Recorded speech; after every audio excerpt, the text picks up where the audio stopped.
Vamos continuar resolvendo as questões de matemática do vestibular 2011 da Universidade Federal do Rio Grande do Sul. Três números formam uma progressão geométrica de razão 3. Subtraindo 8 unidades do terceiro número, obteremos uma progressão aritmética. Eu digitei errado aqui. É aritmética, cuja soma dos termos é. Então, três números formam uma PG de razão 3. Então, vamos escrever essa PG aqui. O primeiro termo é A1.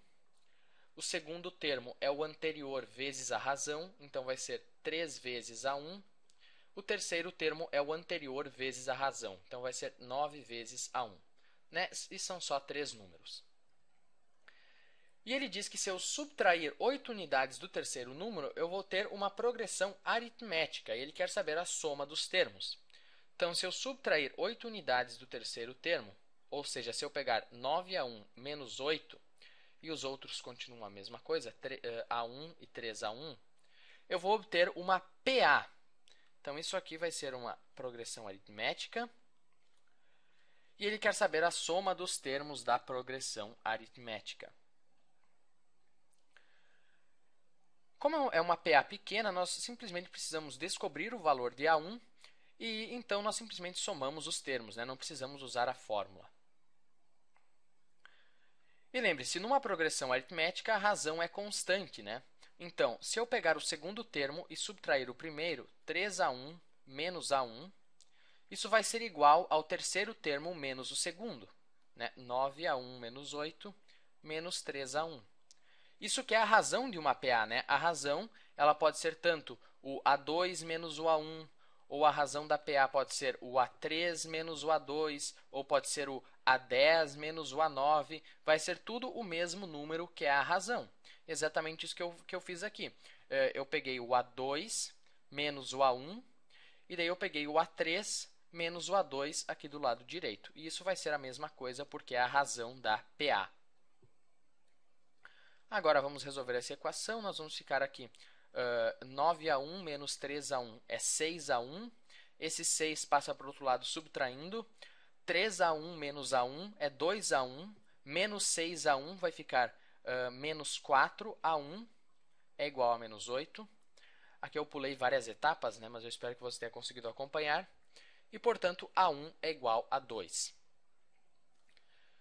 Então, a nossa PA vai ser 2. 3 vezes 2 é 6. 9 vezes 2, 18. Menos 8, 10. Somando os termos da PA, 2 mais 6, 8, mais 10, 18. Alternativa B. Vamos para a próxima questão. O quociente entre o último e o primeiro termo de uma sequência de números é 1000. Os logaritmos decimais dos termos dessa sequência formam uma PG, e aqui, novamente, eu digitei errado.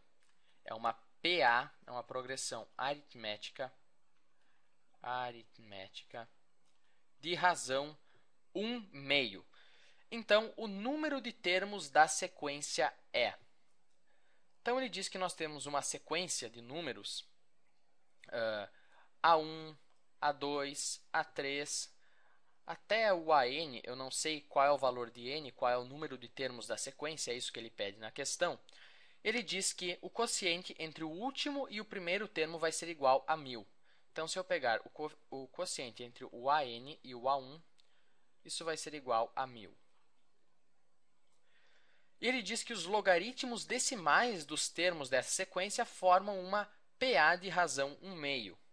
Então, se eu pegar os logaritmos decimais desses termos aqui, ou seja, o logaritmo decimal de A1, não preciso escrever a base porque é 10, logaritmo decimal de A2, logaritmo decimal de A3, até o logaritmo decimal de AN.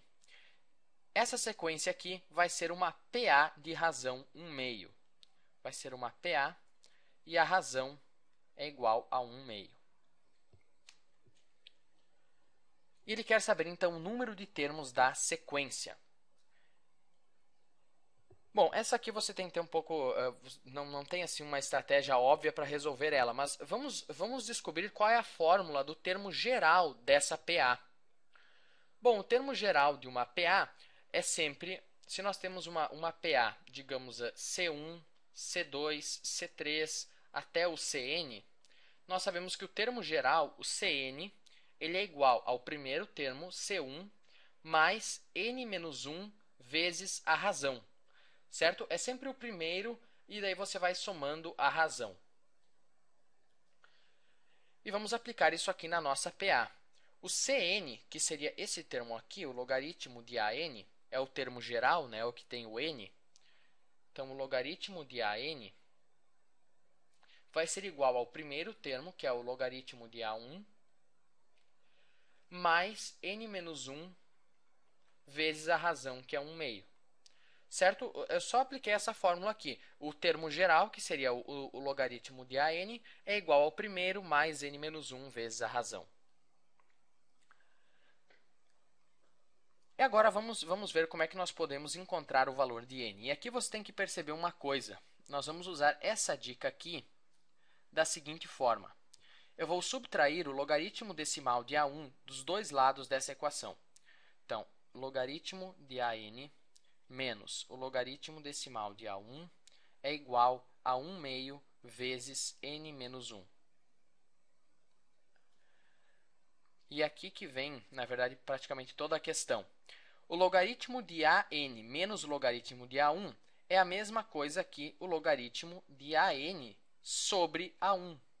Né? Isso nós já vimos lá nas propriedades dos logaritmos, que essa subtração aqui ela vem de uma divisão. Isso, então, vai ser igual a 1 meio vezes n menos 1. Né? Aquela propriedade, vou até escrever aqui, se eu tenho o logaritmo de A na base C menos o logaritmo, não confundir esse C com esse C aqui, certo? Esqueça isso aqui. Menos o logaritmo de B na base C, isso é igual ao logaritmo de A sobre B na base C. Né? Exatamente o que nós usamos aqui.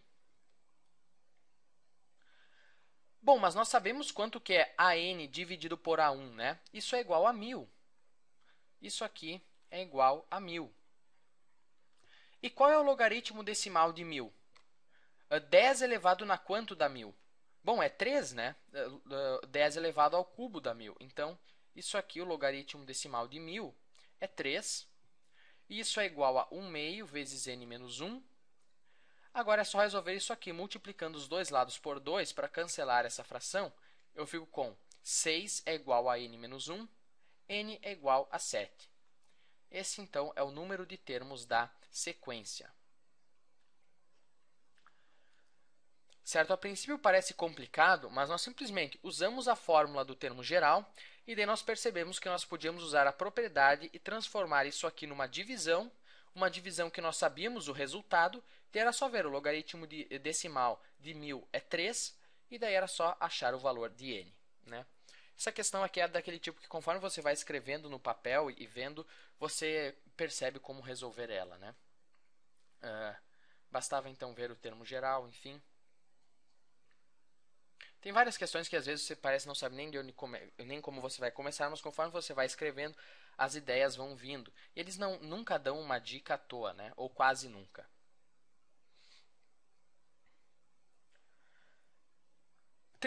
Aproximando o logaritmo decimal de 2 por 0,301, verificamos que o número 16 na 10 está entre... Então, ele quer que nós aproximemos o logaritmo decimal de 2 por 0,31, 0,301. Bom, isso significa que 10 elevado na 0,301 é igual a 2. Né? Isso é simplesmente o que é um logaritmo. Base elevado no logaritmo é igual ao logaritmando. Ele quer saber entre quais dessas potências de 10 está o 16 na 10. Bom, vamos transformar o 16 em uma potência de base 2, que daí nós podemos usar essa informação aqui e descobrir, então, achar a resposta. 16 é a mesma coisa que 2 na quarta, então nós podemos escrever isso como 2 na quarta elevado na 10, que é igual a 2 elevado na 40, que é igual a... Bom, o que é 2? Como é que nós podemos transformar o 2 em uma potência de 10? Bom, nós temos a informação aqui, né? 10 elevado na 0,301 é igual a 2. Então, vamos substituir esse 2. Vamos substituir esse 2 por 10 na 0,301 elevado na 40. Agora é só multiplicar os expoentes e nós vamos ficar com 10 elevado na 0,301 vezes 40. Isso vai ser igual a 0,000, 4 vezes 1, 4, 0, 2, 1, somando 0,4021. Temos 3 casas depois da vírgula, 3 casas depois da vírgula, então vai ser 10 elevado na 12,04. Portanto, o número 10 na 16 está entre o 10 na 12 e o 10 na 13. Isso é a alternativa D. Certo? Era simplesmente, então, acharam uma forma de escrever o 16 na 10 como uma potência de 10. Então, era isso por esse vídeo. Espero que eu não tenha confundido ninguém, nem que eu tenha resolvido muito rápido. Até o próximo, então.